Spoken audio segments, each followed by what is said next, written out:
Post tonight on channels, television, so much going down in our world. I just peeped into the social media platforms and I see you guys already showing so much love to the Chan Eagles and Roger Federer, King Federer, 20 Grand Slam titles and still counting, record breaker, 36, and he's still playing breathtaking tennis. We'll talk about Roger Federer tonight on the show. But let's welcome the guys that are with us in the studio. Kayode Hamed is with us. Kayode, good to have you on Sports Tonight. Yeah, great to be back. In your opening remarks, we were talking about the Basetsana being pommeled. You were using Oshtunes. I recall when they got into the country, they were chanting war songs, saying they are here to get the better of Nigeria, but they went back like rain-beaten chickens. It's just unfortunate for them, but Nigeria making another return to the Under-20 World Cup to be hosted by France later this year. And what an emphatic way to qualify for the World Cup. I know, awesome, huge 8-0 aggregate scoreline. That's how to pick a ticket to the World Cup. It's a Monday night, and in Yobong Monday, love stopping by on Mondays to talk sport. Yobong, good to have you on the show. Unbelievable one man, Roger Federer. I mean, if you're going to talk about football, you could say that Roger Federer is a Zinedine Zidane of tennis. I mean, he is so elegant, he's so wonderful, and the fact that his longevity has kept him in the game, winning 20 Grand Slam titles is legendary. I mean, you're not going to find another Roger Federer in another 5-10 years because that man is different class.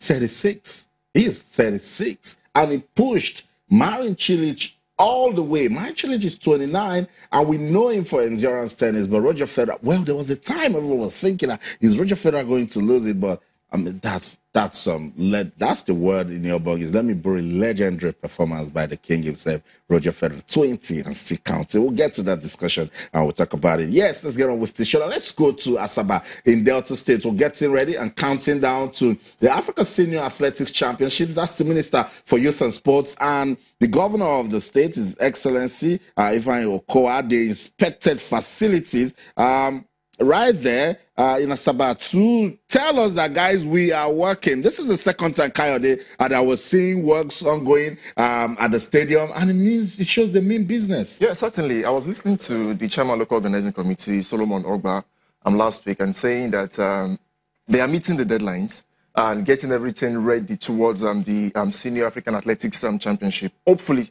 before August, when it's going to hold, everything will be complete. And from what we've seen from the footage, work is ongoing with the governor, Ifeanyi Okowa, expecting facilities. It's quite encouraging. That's right. And for Dalong, the Minister of Sports as well, going to see things for himself. I hope when the competition gets to hold, it is world class, not just African standard. And an opportunity for we to also get to discover talent, apart from the Blessing Okagbari of this world. Because if you look back now, from the days of Emilio Onyali, Messi Unku, and Doras Njokolo, up until now that we've had Blessing Okagbari for about a decade, no other major athlete can be said to be world class. Wow. In Yobong, you mentioned while we're getting ready with the infrastructure, we should also be working with the talent. So we don't just host a fantastic competition and then we don't get to see quality from our athletes. Absolutely, Austin. It's very key and it's quite important that these athletes are competing at a very, very intense level because, I mean, if an athlete is staying at home, not doing anything, no matter how qualitative you are, no matter how exciting your talent is, how your potential is great, if you're just sitting back and doing nothing, when you get to the key stages of your life, when you get to the big stages of your career, it will be very difficult for you because you're going to be rusty and you come to compete with guys who have been training over time, who've been working over time, giving the hard graft in preparation. So it's very key that we also, as we're building infrastructures, we're also developing the talent and giving them an exposure, because the important thing is exposure at the competitive level, because if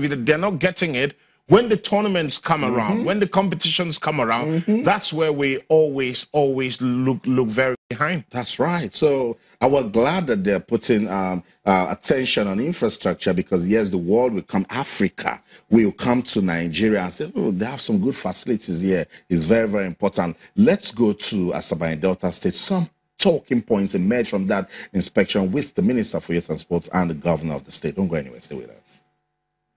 What I've seen here is quite encouraging. I'm hopeful that His Excellency and his team of officials who are working on this project will be able to deliver on time? We are definitely very committed. You can see the work pace. Funding is not a challenge because it's a well-structured private financing that we are doing in here. But beyond this, there are other things that have to be put in place. We are committed to funding it. And then the local organizing committee are also putting plans in place to raise funds from the private sector. So that's it. The Minister of Youth and Sports. I say, yes, I like what I'm saying. And of course, the governor reassuring us, Kayode, that look, funding is not a problem. We just want to put up a good competition. Well, it's backed by the Delta State government. And I'm hearing from the doctor's mouth to give you confidence that they will deliver as and when due. Like we've emphasized again and again, make it world class. And even beyond the event, maintenance culture, which is very, very key. And unfortunately, in this part of the world, it's zero. No, it's zero. The maintenance culture is non-existent. It's non-existent. But let's hope they do quite well with the organization, facilities in place, using it as a conveyor belt towards discovery of talent, people that will be world class, the next Usain Bolt and what have you. But quite confidently, the governor has put his remarks saying that they would finish the project on time. And the Minister of Sports, Solomon Dalong, has also reiterated that, same with what he's saying, he's impressed. Let's hope they continue in that step. Yeah, maintenance is a big problem, but I'm also looking at the timeline. This is January, let's say January gone already. It's in August, but I'm not seeing the Titan tracks. It's scary, Austin, to be honest. I mean, I'm looking at the stadium. It's raw. I'm thinking August. I mean, we're talking January is done already. We're talking 5, 6, 7 months to genuinely get that place ready for a major competition like that. So I'm worried, except they're going to convince us that they're working night and day, because this is a very, very tough job, because we're not talking Delta State competition, we're talking international competition. Right. So it will be very interesting to see how hard they work to be able to get that facility to come out really brilliant, because you don't want a rushed facility. You don't want them to go in there with that fire brigade approach. Just take your time and do this thing well. And I think that they're already late, to be honest. They're already late, because if at this stage we're not seeing things that we should see, it gives us a little worry. But the governor says there's enough finances, so maybe we're not just supposed to be worried. Because Kayode, if you're a coach, 2-3 months to this championship, you want to let Shea Ogunlewe go on the tracks, get known to it. Or even develop But I also want to give them the benefit of the doubt. Say they round it up by the second quarter, around June. And with the high performance center we have in Port Harcourt and a few other stadia with starting tracks, they should get it. I'm still optimistic. Yes, it's the 11th hour approach. No doubt, because what we saw on the screen, looking at the stadium, like, okay, will it be ready before like everything is just turn everything around. And I'm looking at the timelines. April, May, June. We're a footballing country. Everything shuts down for the World Cup. For the World Cup would end in July. The athletes who know that they have an African championship ahead of them cannot be sitting in front of the TV watching the World Cup. But administrators. Yeah, I want to believe they will get it done. I'm just optimistic. Let's continue. So that's it. We'll count it down. We'll continue to monitor the progress for the Africa Athletics Championship. It's the big boys. The big boys and girls in African athletics will be coming to Nigeria, and that's why the governor of Delta State, His Excellency Governor Ifeanyi Okowa, is taking upon himself the first inspection that was done. We saw him there. Now the minister came around. He also followed them.